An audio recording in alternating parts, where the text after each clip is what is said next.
இன்னைக்கு சாதம், இட்லி, தோசை, சப்பாத்திக்கெல்லாம் வச்சு சாப்பிட்ற மாதிரி நல்ல ஒரு திக்கான நல்ல ஒரு டேஸ்டான மட்டன் குழம்பு எப்படி செய்யுதுன்னு பார்க்கலாமா. இப்போ ஒரு பேன் வச்சுக்கலாமா. பேன் சூடானதும் 2 டீஸ்பூன் அளவுக்கு எண்ணெய் சேர்த்துடலாம்.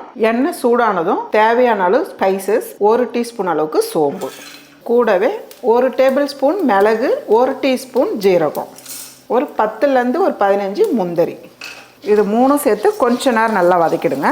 இது எல்லாம் சேர்த்து இந்த அளவுக்கு செவந்து வர டைமில் ஒரு பெரிய துண்டு இஞ்சி எடுத்து பொடியை நறுக்கிருக்கேன், இதை சேர்த்துக்கலாம். கூடவே ஒரு 15 பல்லு பூண்டு, இதையும் சேர்த்துக்கலாம். 3 பெரிய தக்காளி கட் பண்ணி வச்சுருக்கேன், இதையும் சேர்த்துக்கலாம். கூடவே 5 பச்சை மிளகாய், இதெல்லாம் சேர்த்து நல்லா வதக்கிடுங்க. பச்சை மிளகாலாம் உங்களுக்கு எப்படி காரம் தேவைப்படுதோ நீங்கள் அதுக்கேற்ற மாதிரி சேர்த்துக்கலாம். பாருங்கள், தக்காளியெலாம் இந்த அளவுக்கு நல்லா வதக்கிடுங்க. இப்போ ஸ்டவ் ஆஃப் பண்ணிவிட்டு இது நல்லா ஆற வச்சு நல்லா அரைச்சி எடுத்துக்கலாம் பேஸ்ட்டாக. இப்போ நம்ம வதக்கி வச்சுருக்க தக்காளி, பூண்டு, பச்சை மிளகாலாம் இதில் சேர்த்துடலாம். இப்போ கொஞ்சமாக தண்ணி விட்டு நல்லா திக்காக அரைச்சி எடுத்துக்குங்க. இப்போ ஒரு குக்கரில் ஒரு 2.5 டேபிள் ஸ்பூன் அளவுக்கு எண்ணெய் சேர்த்துடலாம். எண்ணெய் சூடானதும் சின்னதாக 2 பிரியாணி இலை சேர்த்துக்கலாம். கூடவே 3 பெரிய வெங்காயம் நீளமாக கட் பண்ணி வச்சுருக்கேன், இதை சேர்த்துக்கலாம். வெங்காயம் சேர்த்துட்டு ஃபஸ்ட்டு நல்லா வதக்கிடுங்கம்மா. வெங்காயம் இந்த அளவுக்கு நல்லா வதக்கி எடுத்துக்குங்க. இப்போ நம்ம மட்டன் சேர்த்துக்கலாம்.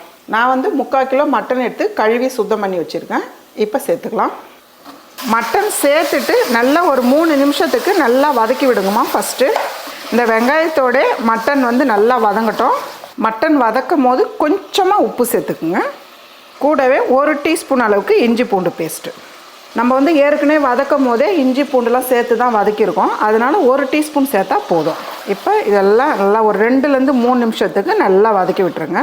பாருங்கம்மா, ஒரு 3 நிமிஷத்துக்கு மட்டன் சேர்த்து நல்லா வதக்கியிருக்கேன், இந்த அளவுக்கு இருக்கணும் பார்க்குறதுக்கு. இப்போ இது கூடவே நம்ம மசாலா சேர்த்துக்கலாம். 1 டேபிள் ஸ்பூன் அளவுக்கு மிளகாய்த்தூள் சேர்த்துக்கலாம். 1 டேபிள் ஸ்பூன் மல்லித்தூள், 1/4 டீஸ்பூன் அளவுக்கு மஞ்சத்தூள், இது சேர்த்து நல்லா கலந்து விட்டுருங்க. பாருங்கள், மசாலா சேர்த்து இந்த அளவுக்கு நல்லா கலந்து விட்டுருங்க. இது கூடவே நம்ம அரைச்சி வச்சுருக்க பேஸ்ட்டும் சேர்த்துக்கலாம். மசாலா சேர்த்து நல்லா கலந்து விட்டுருங்க. இந்த மட்டன் குழம்பு வந்து ரொம்ப தண்ணியாகவும் இருக்கக்கூடாது, அதே போல் ரொம்ப கெட்டியாகவும் இருக்கக்கூடாது. ஓரளவுக்கு மீடியமான அளவில் இருந்ததுன்னா சப்பாத்தி, இட்லி, தோசை, ரைஸுக்கு எல்லாத்துக்குமே மேட்ச் ஆகும். இந்த கப்பில் 1.5 கப்பு தண்ணி சேர்த்துக்கலாம். ஃபஸ்ட்டு 1 கப்பு தண்ணி நம்ம சேர்த்துட்டோம். இப்போ 1/2 கப்பு தண்ணி வந்து மிக்ஸி ஜாரை கழுவி சேர்த்துக்கலாம். பாருங்கள், 1.5 கப்பு தண்ணி சேர்த்துருக்கோம், கரெக்டான பதத்தில் தான் இருக்குது. இதுக்கு மேலே வந்து நீங்கள் தண்ணி சேர்க்க வேண்டியது இல்லை. கூடவே தேவையான அளவு உப்பும் சேர்த்துக்கலாம். உப்பு சேர்த்துட்டு நல்லா மிக்ஸ் பண்ணிவிடுங்க. பாருங்கம்மா, உப்பு தண்ணி சேர்த்துட்டு நல்லா கலந்து விட்டுருங்க.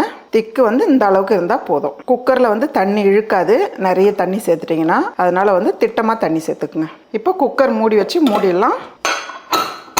ஒரு 6லேருந்து 7 விசில் விட்டிங்கன்னா மட்டன் நல்லா வெந்துடும். பாருங்கம்மா, 7 விசில் விட்டுருக்கேன், பார்க்கலாம். பாருங்கள், குழம்பு பார்க்குறதுக்கு ரொம்பவே சூப்பராக இருக்குது, அதே போல் கலரும் ரொம்ப நல்லா இருக்குது. இப்போ நல்லா கலந்து விட்டுருங்க ஒரு டைமு.